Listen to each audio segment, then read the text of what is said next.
Hari ini kita akan belajar tentang 7 kesalahan fatal dalam kardio yang bikin kamu stuck di berat badan yang sama. Bahkan setelah berbulan-bulan konsisten. Setelah menonton video ini sampai akhir, kamu akan paham kenapa kardio yang selama ini kamu lakukan itu malah menjadi penghalang untuk menurunkan berat badan. Dan cara memperbaikinya biar hasil bisa terlihat dalam waktu 4-6 minggu ke depan. Sayangnya 90% orang yang aku temui melakukan kesalahan yang sama. Mereka pikir itu rajin kardio itu sama dengan menurunkan berat badan. Padahal nggak sesimpel itu juga. Kita sering melihat kardio sebagai hukuman buat makanan yang kita makan kemarin. Kita anggap sebagai tiket yang harus dibayar untuk mendapatkan tubuh yang kita inginkan. Faktanya, tubuh kita itu jauh lebih pintar dari yang kita kira. Dia punya sistem adaptasi yang luar biasa. Dan kalau kita nggak memahami sistem ini, kardio bisa jadi bumerang. Terus muncul pertanyaan, kenapa kebanyakan orang salah paham soal kardio? Sebelum kita membahas kesalahan-kesalahannya, aku ingin kamu paham dulu kenapa miskonsepsi soal kardio ini tersebar luas. Yang pertama itu industri kebugaran sengaja bikin kardio terlihat sebagai solusi utama karena lebih mudah dijual. Mesin kardio lebih profitable daripada edukasi yang kompleks. Yang kedua ini karena hasil kardio terlihat instan. Misalnya aja kamu berkeringat dan merasa capek, dan angka timbangan juga turun, yang dikarenakan kehilangan cairan, bukan lemak. Kondisi inilah yang membuat kita itu seperti dikasih dopamin hit yang bikin kamu merasa sudah melakukan sesuatu. Kemudian yang ketiga ini adalah kita hidup di era yang mengagungkan hustle culture. Maksudnya di sini itu adalah makin susah, makin lama, makin sering sama dengan makin bagus. Padahal tubuh nggak kerja dengan logika seperti itu. Tubuh kita itu butuh yang namanya keseimbangan. Yang lebih ironisnya lagi itu semakin kamu berusaha lebih keras dengan cara yang salah, semakin jauh kamu dari hasil yang kamu inginkan. Jadi sekarang mari kita bongkar satu persatu kesalahan yang mungkin tanpa sadar sedang kamu lakukan.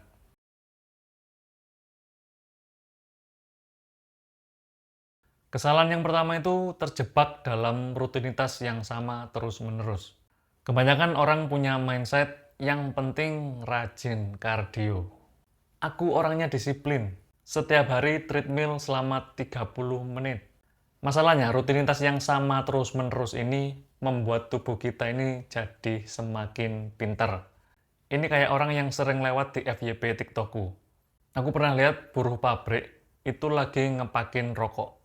Tangannya itu cepet banget. Dan aku yakin awalnya itu dia pasti geraknya pelan-pelan dan benar-benar fokus. Lama-lama tangannya ini bisa gerak cepat otomatis sambil ngobrol, bahkan bisa sambil live TikTok buat jadi tambahan cuan. Jadi poinnya di sini itu adalah tubuhmu jadi makin efisien. Artinya kalori yang dibakar ini makin sedikit untuk gerakan yang sama. Kalau rutinitasmu itu sama terus-menerus, yang terjadi adalah metabolisme turun. Pembakaran lemak berkurang drastis, kamu tetap berkeringat, tapi lemakmu tetap nempel.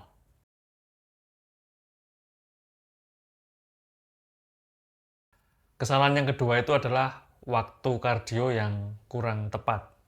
Banyak yang melakukan kardio ini berdasarkan kapan sempat atau kapan mood. Tapi timing kardio itu sendiri penting banget ya. Ini bisa menentukan seberapa efektif hasilnya. Kardio sebelum angkat beban itu kayak ngabisin bensin sebelum perjalanan jauh. Kamu jadi nggak punya tenaga maksimal buat latihan yang sebenarnya lebih penting. Dan menurutku, kardio setelah makan juga kurang tepat. Tubuh kita itu lagi sibuk mencerna makanan. Kok malah dipaksa kerja berat. Kecuali kalau memang ada jaraknya sekitar 2-3 jam. Biasanya ini yang terjadi itu adalah performa angkat beban kita itu menurun kalau kita melakukan kardio di awal. Pembentukan otot bisa jadi terganggu, metabolisme jangka panjang juga jadi kurang bagus. Ini bukan cuma soal teknis, ini soal menghargai cara kerja alami tubuh.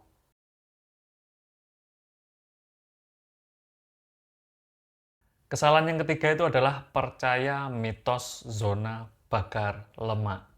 Mitos fat burning zone di detak jantung tertentu adalah salah satu kesalahan yang paling berbahaya. Kamu jadi terpenjara dalam zona nyaman yang kasih ilusi kalau lagi berprogres. Kenyataannya, tubuh manusia itu dirancang untuk beradaptasi. Zona nyaman adalah musuh perubahan. Yang lebih penting daripada detak jantung itu adalah variasi intensitas. Tubuhmu itu butuh kejutan, butuh tantangan yang nggak bisa ditebak. Seperti kehidupan itu sendiri, penuh dengan perubahan tempo, naik dan turun.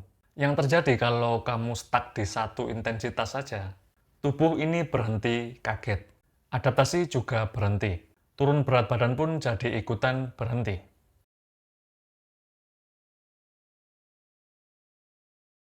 Kesalahan yang keempat ini nggak sadar pola makan berlebihan setelah kardio. Ini yang paling jarang disadari. Kardio sering bikin kamu makan lebih banyak tanpa sadar. Ini bukan cuma soal lapar fisik, tapi rasa berhak secara psikologis. Biasanya itu setelah 45 menit kardio, muncul suara-suara licik di kepala kayak, aku udah olahraga cukup keras, waktunya makan enak nih. Yang terjadi kalau kalori yang dibakar saat kardio itu kira-kira 300-400 kalori, dengan mudah dilunasi dengan satu kali makan berlebihan sekitar 600-800 kalori. Tubuh kita itu punya sistem kompensasi yang luar biasa pintar. Dia nggak akan membiarkan kekurangan kalori ini tanpa perlawanan.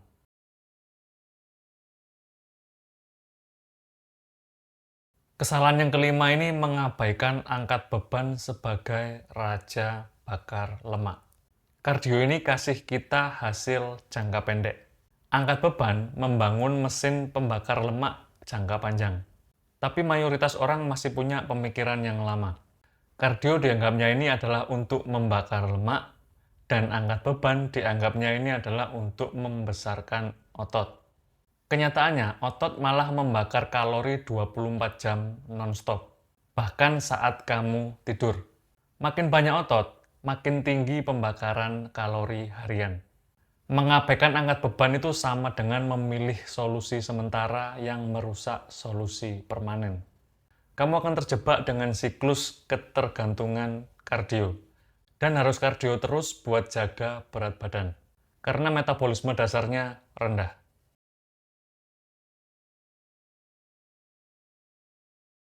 Kesalahan yang keenam adalah menganggap kardio perut kosong adalah solusi ajaib. Kardio perut kosong ini bisa jadi obsesi karena kasih ilusi jalan pintas. Logikanya kan sederhana, kalau aku olahraga perut kosong, pasti yang dibakar ini lemak kan? Ini adalah penyederhanaan yang berlebihan dari sistem metabolisme yang rumit.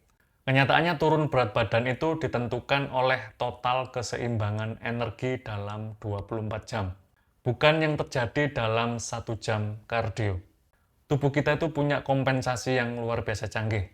Kalau kamu bakar lebih banyak lemak saat kardio, tubuh akan bakar lebih sedikit lemak di waktu yang lain. Yang lebih penting itu adalah konsistensi. Kamu bisa nggak ngelakuin hal ini tuh 1 tahun, 2 tahun, bahkan sampai selama-lamanya. Kalau kardio perut kosong bikin kamu nggak konsisten karena lemes atau nggak nyaman, ya malah rugi. Walaupun aku pribadi percaya, lemes dan nggak nyaman ini adalah masalah tubuh yang masih belum terbiasa.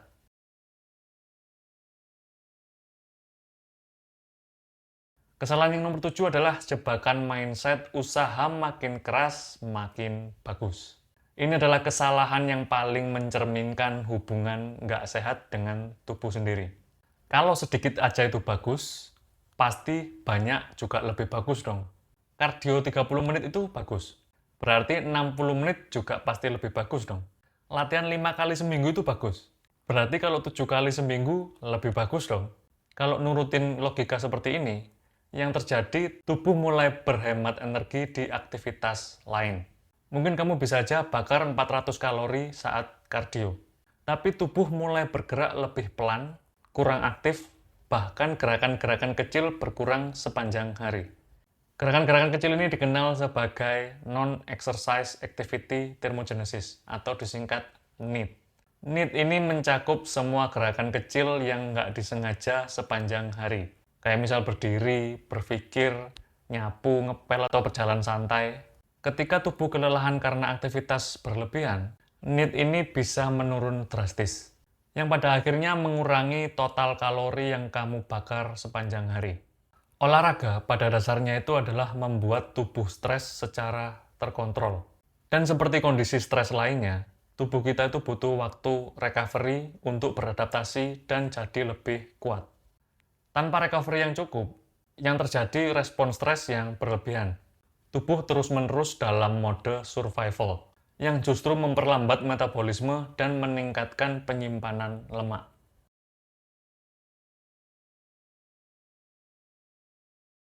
Setelah mendengar 7 kesalahan yang udah aku bahas tadi, mungkin sebagian dari kalian merasa tertampar, dan itu wajar.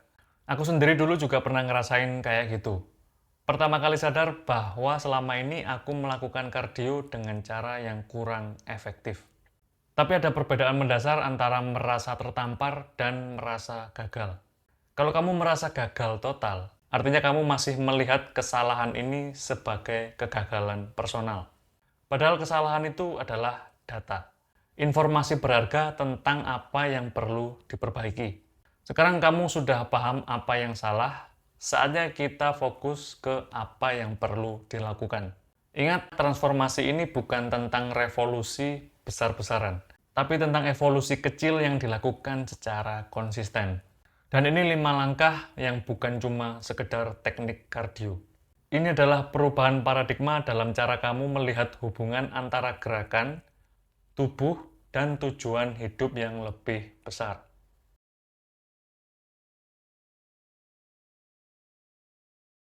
Oke, sekarang kita mulai di step pertama, yaitu dari rajin kardio jadi bergerak lebih cerdas. Ubah mindset dari orang yang rajin kardio jadi orang yang bergerak strategis. Cara praktisnya itu adalah 2 hari HIIT 15-20 menit. Fokusnya ini ke intensitas tinggi dan istirahat penuh.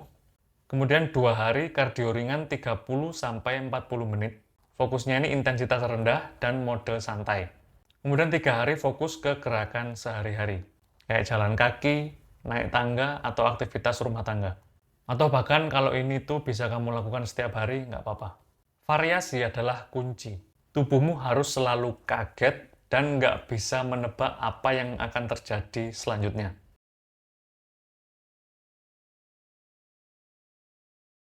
Step kedua adalah waktu kardio yang tepat. Pagi bisa kardio ringan, kalau bisa dengan perut kosong. Atau dengan gerakan body weight ringan buat bangunin sistem tubuh. Sebelum angkat beban, coba 5-10 menit pemanasan, bisa juga dengan stretching dinamis. Setelah angkat beban, kardio sesuai dengan sisa tenaga. Kasih tambahan stretching statis. Kemudian sorenya gerakan santai aja, bukan kardio yang berat. Prinsipnya di sini itu adalah angkat beban selalu di prioritas utama. Kardio jadikan sebagai pendukung.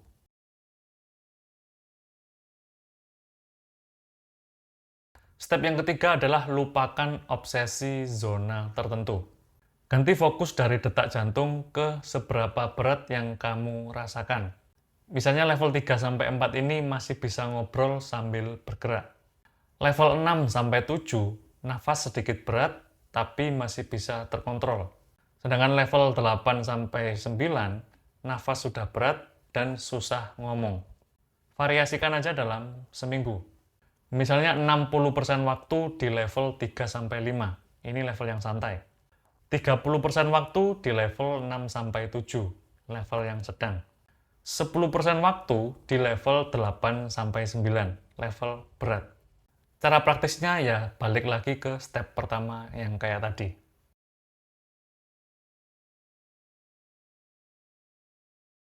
Step keempat ini pakai intermittent fasting untuk putus siklus overeating. Biasanya masalah utamanya itu kardio bikin kamu merasa berhak makan lebih banyak. Akhirnya kalori yang dibakar itu malah tertutupi, atau bahkan bisa lebih dari makan berlebihan setelahnya. Solusinya itu adalah gabungkan dengan intermittent fasting yang strategis. Yang pertama, lakukan kardio di akhir periode puasa. Misalnya kamu puasa IF-nya itu 16/8 dan mulai makan itu di jam 12 siang. Coba aja jadwalin kardionya itu di jam 11.30 sampai jam 12. Jadi pas selesai olahraga, langsung masuk ke jam makan pertama. Ini bisa bantu mereset sinyal lapar, bukan malah makin ngidam makanan. Tapi kalau kamu udah terbiasa IF kayak aku, kamu bisa eksplor ke strategi yang lain. Contohnya kalau aku pribadi itu aku justru suka olahraga di pagi hari, jauh sebelum jendela makanku dimulai. Kenapa? Karena energiku itu yang paling penuh ada di pagi hari. Kalau dipakai aktivitas dulu terus olahraga, energinya udah keburu kepake dan udah habis. Meskipun belum makan pun, aku nggak gampang lapar karena udah terbiasa. Apalagi aku dibantu dengan strategi minum kopi hitam tanpa gula. Itu bisa bantu menekan rasa lapar dan memperpanjang jendela puasaku. Kebetulan juga aku punya lambung yang cukup kuat, jadi nggak masalah minum kopi pas perut kosong. Kalau misalnya kamu sensitif, tentu harus disesuaikan, misalnya ditambah MCT oil atau strategi yang lain. Kemudian yang kedua, pastikan makan pertamamu ini mengenyangkan, bukan cuma soal mengisi perut. Pakai protein tinggi, plus lemak sehat, plus serat, kayak telur, daging, alpukat, dan sayur-sayuran. Biar sinyal kenyang bisa naik lebih cepat dan bertahan lebih lama. Yang ketiga, jangan kardio terlalu lama di awal. Kalau kamu masih suka kelaparan parah pas habis olahraga, kurangin dulu aja durasinya. 30 menit intensitas ringan ke sedang itu sudah cukup. Tujuanmu di sini adalah konsisten, bukan malah bikin nggak termotivasi lagi di hari pertama. Setelah 2-3 minggu kombinasi ini, kamu akan notice bahwa rasa lapar karena olahraga dan lapar karena memang waktunya makan, itu bisa jadi lebih jelas bedanya. Puasa intermittent ini bikin kamu nggak bisa bayar kardio dengan makan berlebihan. Karena jendela makanmu ini terbatas dan terstruktur.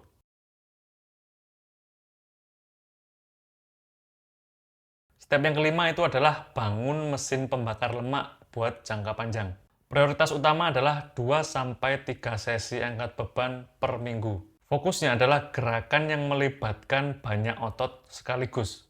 Peningkatannya bertahap, tambah beban atau volume atau intensitas secara perlahan.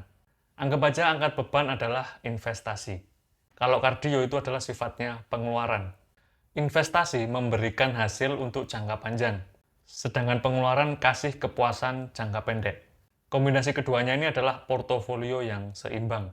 Seperti keuangan, kamu butuh keduanya, tapi dengan proporsi yang tepat. Jadi pakai aja aturan 80-20. 80% portofolio ini pastikan angkat beban, karena ini investasi jangka panjang.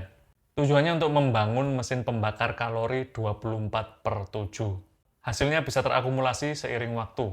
Makin lama berinvestasi, makin menguntungkan. Kemudian 20% portofolio di kardio untuk pengeluaran yang lebih strategis.